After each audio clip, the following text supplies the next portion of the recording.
صلی وسلم دائما ابدا على حبیبک خیر الخلق کلہم. دیا ہے قرآن کو صرف کسی کے مرنے پر پڑھنے کے لیے نہیں دیا، کسی کے گھر کے افتتاح کے لیے نہیں دیا، یا کسی کے دکان کے افتتاح کے وقت میں پڑھنے کے لیے نہیں دیا، یا کسی خوشی اور غمی کے موقع پر پڑھنے کے لیے صرف نہیں دیا.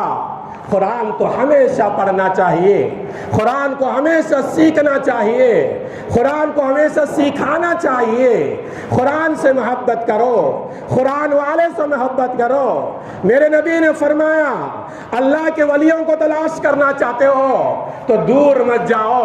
جس کے پاس قرآن کا علم ہے، جس کے پاس حدیث کا علم ہے، جس کے پاس قرآن کے الفاظ دل میں نقش کیا ہوا ہے، جس کے سینے میں قرآن کا ترجمہ بیٹھا ہوا ہے، قرآن کے معنی بیٹھے ہوئے ہیں، قرآن کی تفسیر جانتا ہے اور قرآن جانتا ہے. میرے نبی نے فرمایا کہ یہ قرآن والے اللہ کے ولی لوگ ہیں.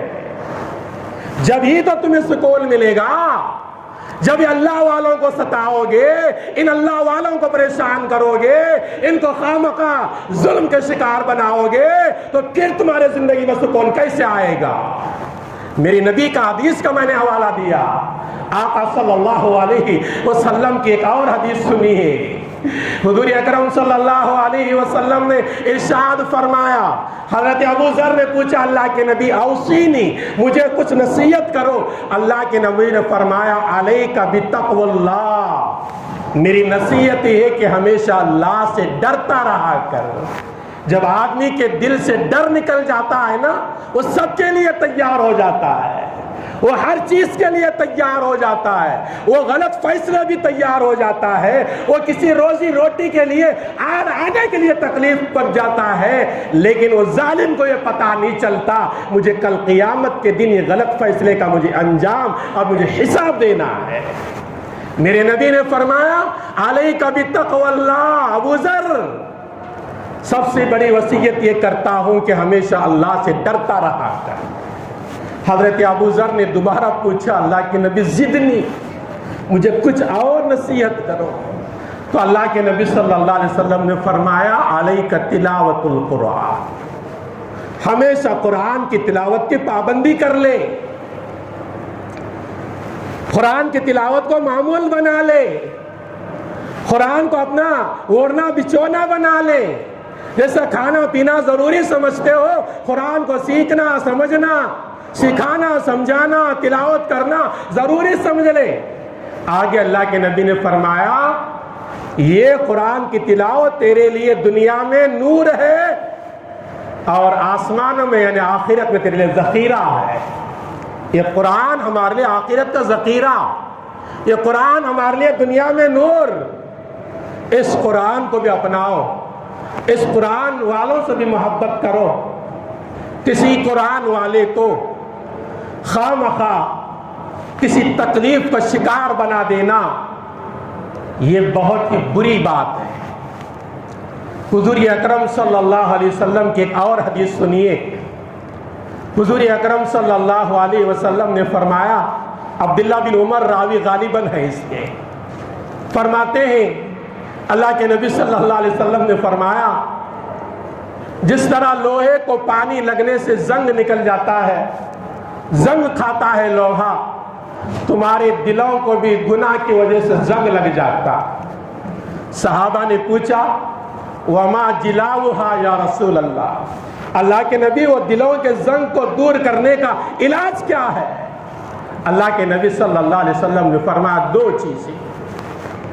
ایک، موت کی کثرت سے یاد کرو، مجھے مرنا ہے، مجھے وہ 2 گز کفن پہن کر لیٹنا ہے، 4 لوگوں کے کاندھے پہ جانا ہے، میں ہاتھ اٹھا نہیں سکوں گا، لوگ میرا ہاتھ اٹھا کر رکھیں گے، میں پانی نہا نہیں سکوں گا، لوگ مجھے پانی نہانے کے لیے گھر سے باہر نکالیں گے،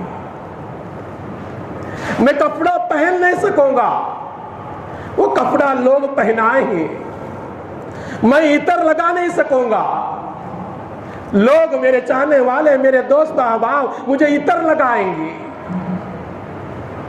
میں اکیلا چل نہیں سکوں گا، 4 لوگوں کے کاندھوں پر جاؤں گا اور لوگ لے جا کر قبر میں لٹا دیں گے اور مٹی ڈال دیں گے، کہیں گے منہا خلقناکم، ہم نے تجھ کو مٹی سے بنایا تھا، وفیہا نعیدکم، اور تجھے عام رشتہ دار گاؤں والے آ کر اس مٹی کے حوالے کر کے جا رہے ہیں، وفیہا نخرجکم تارۃ اخری، کل قیامت کا دن آئے گا، اسی مٹی سے تو اٹھے گا اور میدان محشر قائم ہوگا، اللہ کا دربار ہوگا، تیرے زندگی کا رات دن کا ایک ایک لمحے کا حساب اللہ کے دربار میں دینا ہوگا۔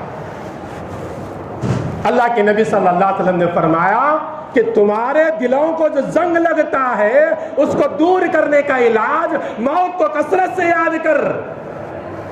کثرت سے یاد کرنے کا مطلب یہ نہیں تسبیح پکڑ کر مجھے موت آنا ہے، موت آنا ہے، موت آنا ہے، نہیں، ہمیشہ دماغ میں بات رہنا ہے مجھے مرنا ہے۔ آج میں جمعہ کو آیا ہوں، کھانا کھانے جاؤں گا یا نہیں مجھے بھروسہ نہیں، میں کپڑے پہنا ہوں، اپنے ہاتھ سے کپڑے نکالوں گا یا نہیں مجھے بھروسہ نہیں، یہ فکر پیدا ہونا اسے کہتے ہیں موت کی یاد۔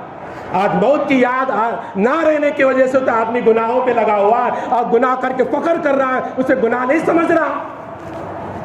میرے نبی نے آگے فرمایا وہ زنگ کو دور کرنے کا پہلا علاج موت کی یاد، اور دوسرا فرمایا کہ قرآن کریم کی تلاوت کثرت سے کرو۔